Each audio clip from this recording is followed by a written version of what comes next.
O Senhor esteja convosco. Ele está no meio de nós. Anúncio da boa nova de nosso Senhor Jesus Cristo, segundo Marcos. Glória a vós, Senhor. Naquele tempo, Jesus disse à multidão: o reino de Deus é como quando alguém espalha semente na terra. Ele vai dormir e acorda noite e dia, e a semente vai germinando e crescendo, mas ele não sabe como isso acontece. A terra por si mesma produz o fruto. Primeiro aparecem as folhas, depois vem a espiga e por fim os grãos que enchem a espiga. Quando as espigas estão maduras, o homem mete logo a foice, porque o tempo da colheita chegou. E Jesus continuou: com o que mais poderemos comparar o reino de Deus? Que parábola usaremos para representá-lo? O reino de Deus é como um grão de mostarda, que ao ser semeado na terra é a menor de todas as sementes da terra.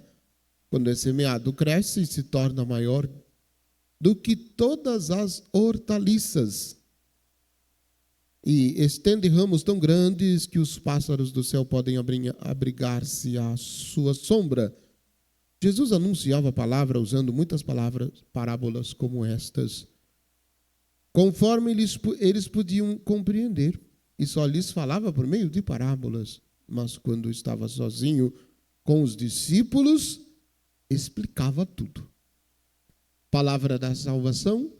Glória a vós, Senhor. Que as palavras do Santo Evangelho perdoem os nossos pecados. Que assim seja. Podem sentar um pouquinho.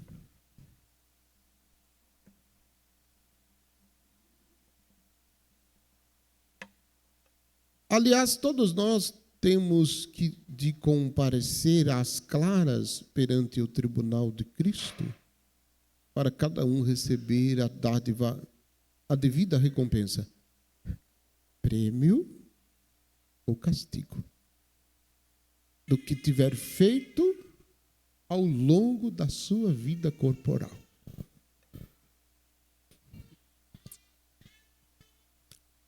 Eu imagino assim, este momento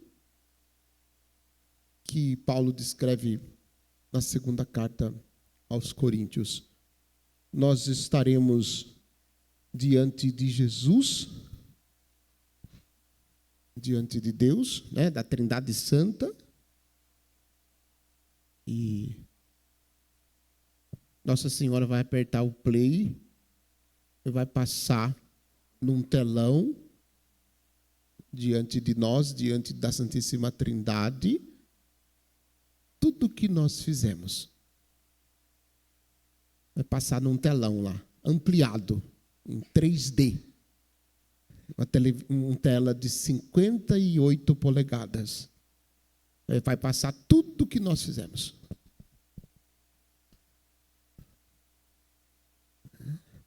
Depois que terminar, Jesus vai dizer se nós vamos prêmio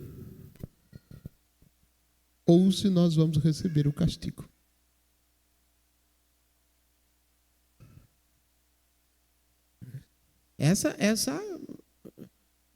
Dessa maneira que eu imagino. Não sei como você imagina. Por isso que a nossa opção, ela tem que ser o tempo todo, e todo o tempo, por Jesus. Por Jesus.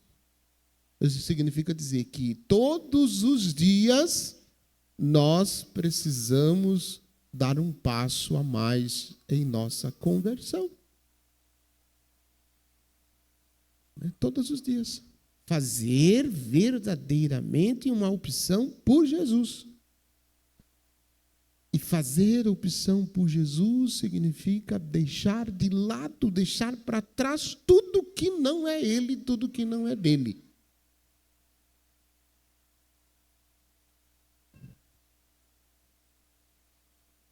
rompimento radical com o pecado. Por quê? Porque a nossa vida não consiste só aqui na realidade desse mundo, não. Porque imagine só, Deus, eu acho que primeiro Deus seria injusto e a vida não teria graça se consistisse só na vida que nós temos aqui nesse mundo. A gente passar por tanto perrengue para depois acabar tudo, depois da morte? Ou não, né? Vocês não passam por perrengue, né? Vocês têm uma vida tranquila, né? Sossegada, cheia da graça de Deus, um espetáculo, uma vida santa, maravilhosa. Pode morrer agora que vai para o céu, né? Mas eu não, eu tenho que me converter, eu tenho que fazer muita coisa ainda, mudar muita coisa ainda, né? Mas nós iremos prestar contas. Nós iremos prestar contas de tudo que fizemos. Ou receberemos o prêmio ou receberemos o castigo. E olha, não tem outro caminho, não tem como outro fazer isso por nós. É nós mesmo. Não tem jeito. Dá para mandar representante. Vai você lá no meu lugar, que eu não estou a fim de ir, não. Tem jeito não. Vá você, depois eu vou, veja lá como é que é, depois você vem contar. E se for também, não precisa voltar a contar, não. Fica lá. Eu queria falar mais sobre isso, mas não vou falar, não. Deixa por aqui. Eu li um livro de Santo Afonso Maria de Ligório chamado Preparação para a Morte. Você tiver sem indicação para leitura, um dia de insônia, não estiver conseguindo dormir, procure esse livro e comece a ler. Eu garanto para você que no segundo dia você já não quer mais ficar acordado. Ou você quer ler o livro, ou você quer morrer logo, porque o negócio é tão forte. Preparação para a Morte, Santo Afonso Maria de Ligório. Indicação de leitura, se você quiser procurar para ler, leia que você vai ver. Coisa mais linda. É de lá que eu tirei essas ideias que eu falei agora para vocês. Pequenas, né? Só um trechinho. A primeira leitura do profeta Ezequiel tem uma imagem belíssima do cedro. O cedro do Líbano. É a árvore símbolo do povo de Israel. Até hoje. O cedro. E tem umas imagens que o profeta coloca que é importante a gente observar. Uma delicadeza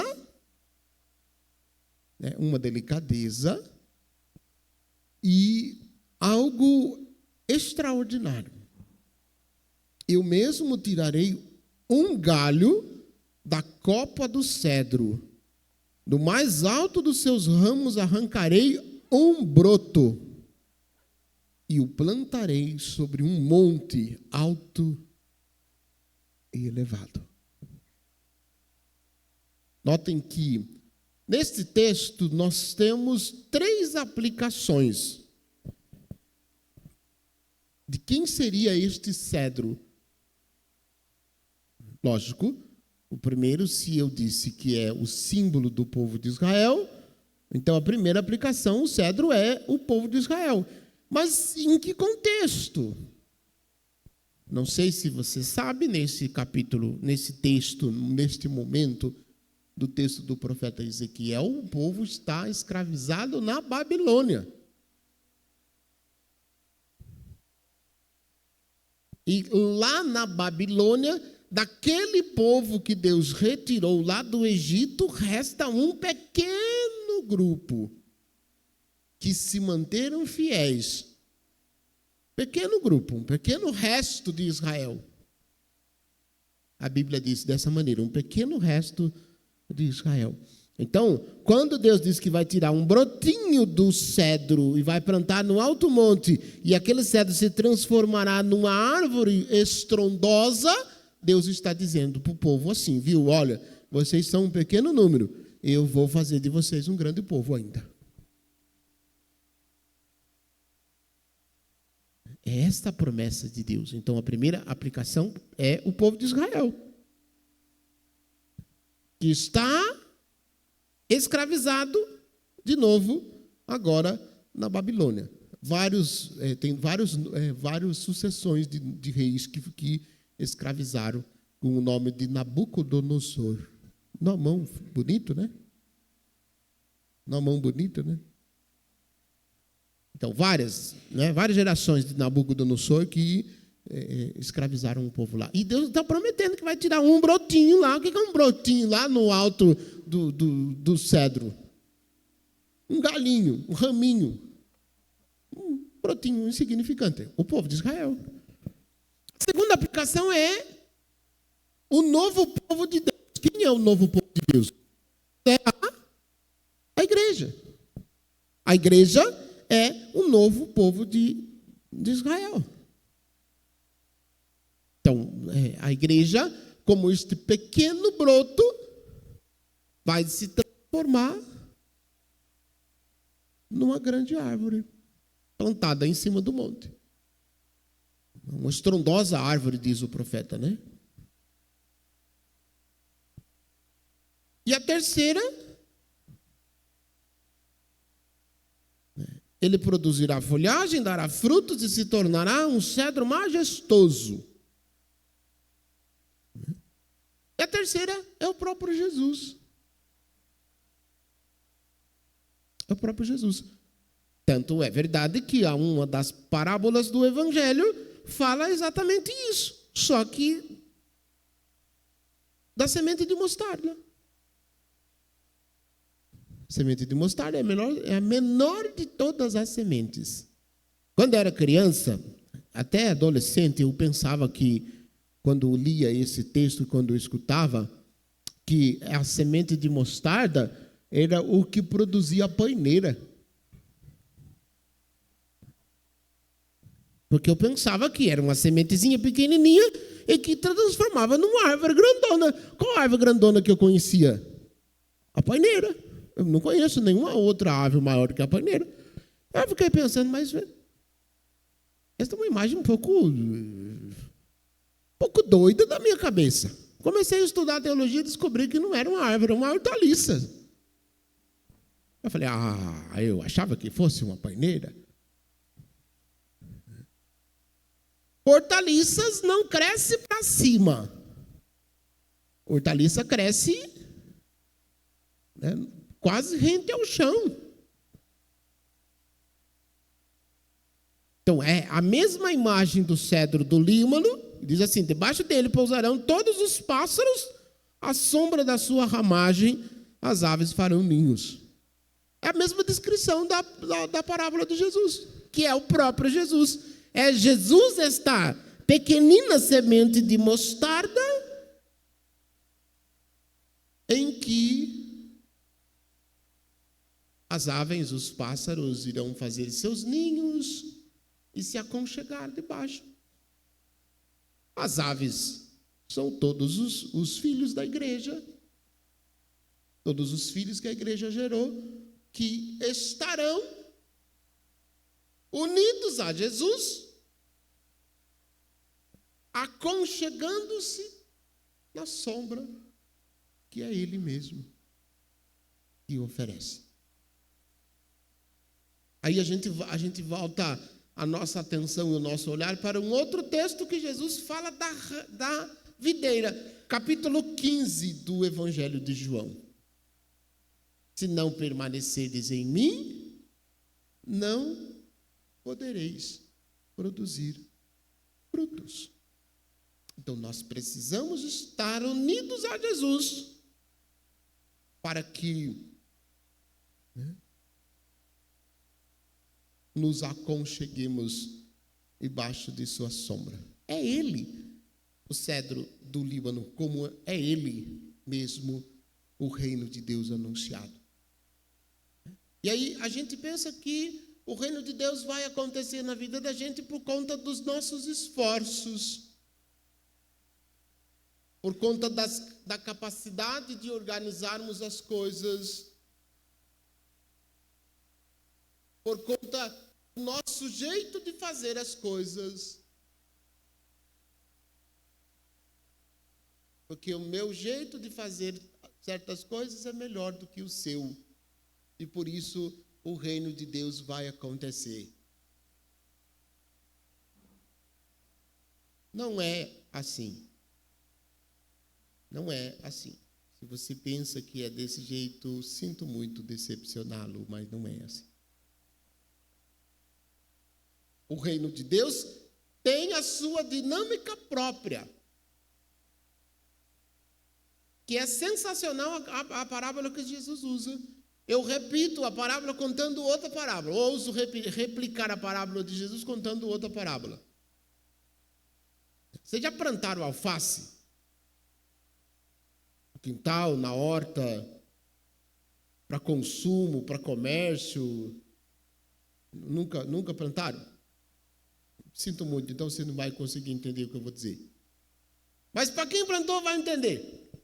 Você prepara a terra, faz o canteiro, deixa tudo preparado. Pega a semente, joga a semente lá, rega. No dia seguinte, 2 dias depois, sei lá quantos dias, de repente começa a aparecer um brotinho lá. Alguém alguma vez na vida viu o exato momento que aquele brotinho saiu para fora? Como é que isso acontece?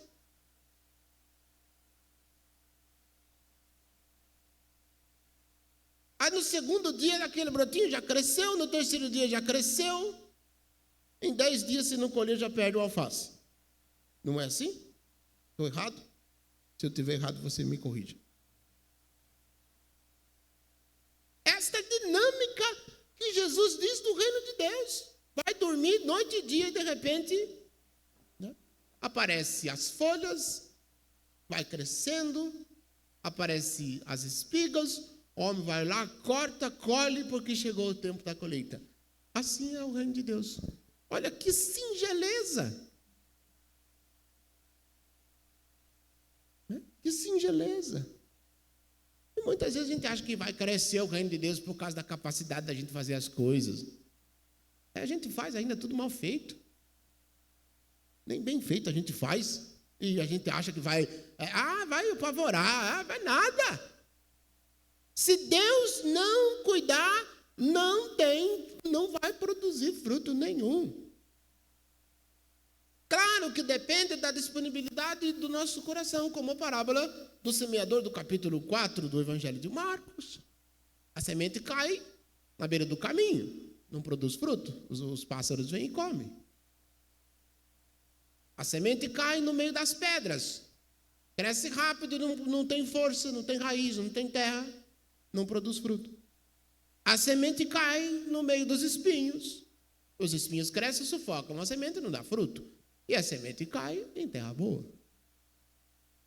O semeador e a semente é bom. O que não é tão bom, às vezes, é o terreno. Então, o reino de Deus é anunciado por Jesus. Jesus nos anunciou o reino de Deus. Qual é o fruto que o reino dele está produzindo dentro de nós? Depende de que tipo de terreno nós estamos produzindo. Depende de que tipo de terreno nós estamos sendo.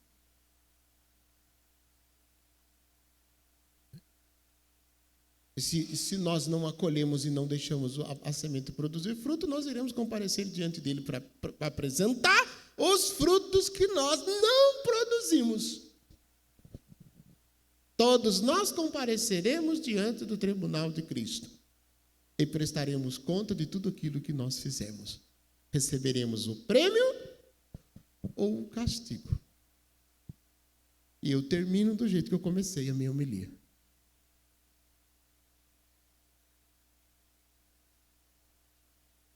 Eu poderia até lhe fazer uma última pergunta, mas eu não vou fazer. Eu vou segurar a pergunta. Vou deixar você ficar com curiosidade para saber que pergunta o padre faria. Aí você faz as suas conjecturas de perguntas. Ou vocês querem ouvir a pergunta? Sim ou não? Eu queria falar mesmo. Morrer é bom ou é ruim?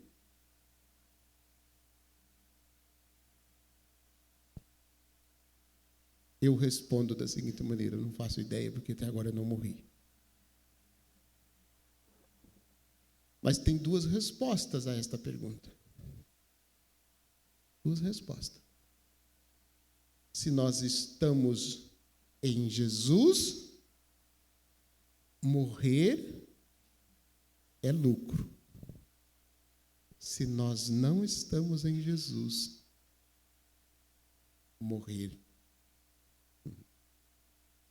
não é lucro.